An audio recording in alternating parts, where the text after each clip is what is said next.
مولا علی کے آگے بھی بڑے مسائل تھے. ابو بکر خلیفہ بن گئے، عمر بن خطاب خلیفہ بن گئے. مولا علی نے کچھ نہیں کہا. کیوں نہیں کہا کچھ؟ کیونکہ مولا علی کو یہ معلوم تھا کہ وہ 10,000 خارجین جو بیٹھے ہیں وہ نعرہ لگا رہے ہیں اللہ کی دھرتی، اللہ کا نظام، ہم کسی خلیفہ کو نہیں مانتے.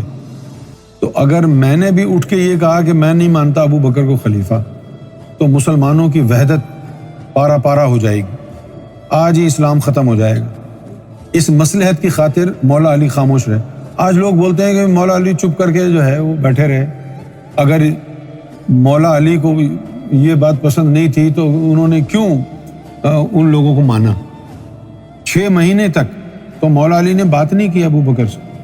6 مہینے کے بعد جب انہوں نے پیغام بھیجا کہ میں علی آپ سے ملنا چاہتا ہوں، تو مولا علی کے الفاظ تھے ابو بکر تمہیں آنا ہے، اکیلے آنا، عمر کو ساتھ نہیں لانا.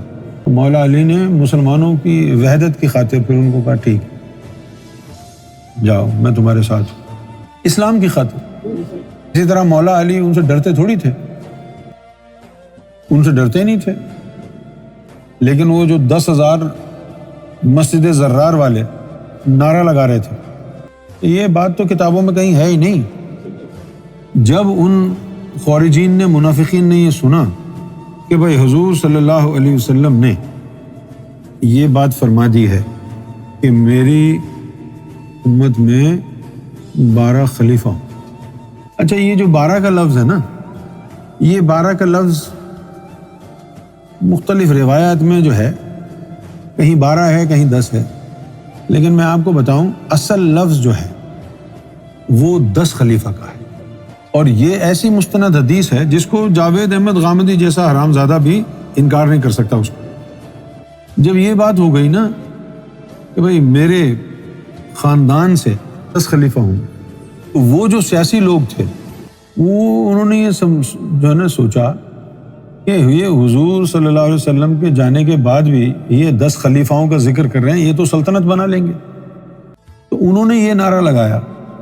وہ جو بات عمر بن خطاب نے کہی تھی نا، حسب اللہ کلام اللہ، کہ ہمارے لیے اللہ کا کلام کافی ہے، یہ جملہ عمر بن خطاب نے وہاں سے لیا تھا، خارجین سے. یہ وہ کہتے تھے، یہ خارجین مسجد زرار والے کہتے تھے. اب ان کے تو ٹخنوں میں عقل تھی، مظہر بھائی کی طرح لمبے تھے نا، جو لمبا ہوتا ہے اس کی عقل جو ہے وہ ٹخنوں میں ہوتی. تو ان کا نعرہ یہ تھا کہ اللہ کی دھرتی، اللہ کا نظام، وہ کسی خلیفہ کو نہیں مانتے. کیوں نہیں مانتے تھے خلیفہ کو؟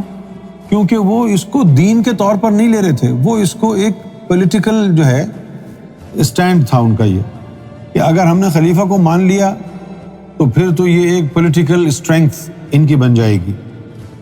وہ پولیٹیکلی اس کو انہوں نے ڈسمس کیا، ان کے عزائم پولیٹیکل تھے، لہٰذا انہوں نے مخالفت کی. حضور کے دور میں فتنہ شروع ہو گیا تھا. حضور کے ہوتے ہوئے لوگوں نے الگ مسجد بنا لی تھی، مسجد زرار. ایسے مردود لوگ تھے. جب حضور کے دور میں ایسے لوگ تھے جن کی یہ جرت ہو گئی، اپنا دین اسلام الگ کر لیا، اپنی مسجد الگ کر لی، تو حضور کے جانے کے بعد کیا کریں گے وہ؟